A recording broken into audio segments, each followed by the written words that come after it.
আসসালামু আলাইকুম গাইজ। আজকে আমার খিচুড়ি এবং চিকেন খেতে প্রচুর ইচ্ছা করছিল। আম্মুকে বললাম, আম্মু বললো খিচুড়ি আনতে পারবো কিন্তু চিকেন নেই। আম্মুকে আমি পটিয়ে পটিয়ে খিচুড়ি আনতে গেলাম। তারপর চিকেন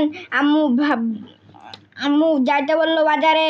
আমাকে আম্মু রেনকোটটা দিল, আমি রেনকোটটা পরলাম। পরে আমাকে আম্মু 500 টাকা দিবে। দেখতে থাকুন আপনারা। এই যে 500 টাকা দিল। এখন আমি দৌড়ায় যাব, যে পিছলা রাস্তা পড়ে গেলে তো মাজার হাড্ডি যাবে। তারপর আমি দৌড়ায় চলে গেলাম বাজারে। বাজারে এসে ভাইয়াকে বললাম যে ছোটোখাটো একটা মুরগি দেন। মুরগিটা নিয়ে আমি বাসায় যাচ্ছি। এই যে এদিক দিয়ে চলে গেলাম, বাসায় গেলাম। তারপর আমি মুরগিটা বার করলো, দেখতে পরে ধুয়ে মুরগি কাটার আগে ধুয়ে নিতে হয়। তারপর আম্মু লেগ পার্টটা কেটে নিল। পরে লেগ পিসটা ছাড়াবে। এই যে 2 পা কেটে নিল, পাখনাটা কাটলো, পাখনার 2 পাখনায় কাটলো। এখন মুরগিটাকে ফায়রা নিচ্ছে, চামড়াটা তুলে নিল। তারপর এটাকে টান দিয়ে ছিঁড়ে ফেললো।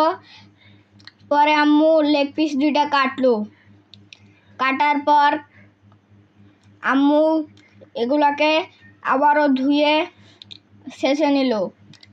ছেঁচতে মুরগির মনে হয় মাথা ঘিলু বের হয়ে গেছে, রক্ত বার করে ফেলছে। আরও ছেঁচলো। ছেঁচতে অনেক ছেঁচা না হলে মুরগিটা ভাজা হবে না। তারপর আদা রসুন এসব দিয়ে দিল। তারপর এটা বাটলো, পেঁয়াজও দিছে, মরিচ দিছে, রসুন দিছে, আদা দিছে, সব বেটে নিল, নাহলে ভালো মতো গ্রেভি হবে না। এখন আম্মু এটাকে তুলে নিল একটা বাটিতে। লবণ দিল, হলুদ দিল, তেল দিল, দিয়ে মাখালো। এটাকে মাখিয়ে মাখাতে থাকলো। চিকেনটাকে মাখালো ভালো মতো। এই লেগ পিস 2টো আমি খাবো। আম্মু এটাকে মাখাইতে 20 মিনিট রেস্টে রাখা লাগবে। তারপর মুরগিটাকে বার করে ভাজা লাগবে। তারপর খিচুড়ির জন্য চাল দিল, ডাল দিল, তারপর দিল ঢেলে, পানি দিয়ে ধুয়ে নিয়ে এটাকে করছে, মশলাটি সরাচ্ছে।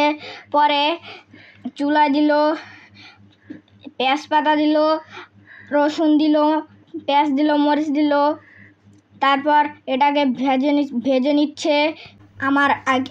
আমার আম্মুর হাতের খিচুড়িটা এত মজা হয়, আমার 2-3 প্লেট খেতে মন চায়। আম্মু পরে ঝোলটা দিয়ে কষিয়ে মশলাগুলো দিল খিচুড়ির। তারপর খিচুড়িটা ঢেলে দিল। তারপর 2-3 মিনিট রেখে ঢাকনা দিয়ে তারপর এটাকে নাড়তে থাকলো। পানিটা দিয়ে দিল, আর একটু পানি দিল। পরে নেড়ে দিয়ে আম্মু খিচুড়িটা হয়ে গেল। খিচুড়িটা ঢেকে দিল 2-3 মিনিটের জন্য। আপনারা ধনিয়া পাতা দিতে পারেন, অনেক মজা হবে খিচুড়িটা। তারপর এটা হয়ে গিয়েছে। পরে আম্মু এগুলাকে ভাজার জন্য তেলে দিয়ে দিল, ভালো করে ভাজা হবে। পরে উল্টিয়ে দিতে হবে। তারপর এই যে খিচুড়ি আমার জন্য বাড়তেছে। এই যে লেবু দিল একটা। পরে অনেক সুন্দর করে আমি নিলাম। তারপর অনেক মজা হয়েছে।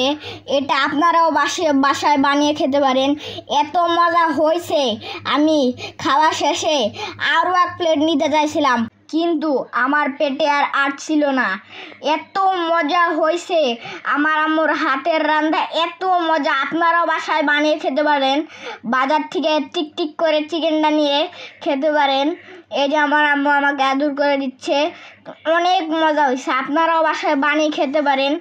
এবং আসসালামু আলাইকুম।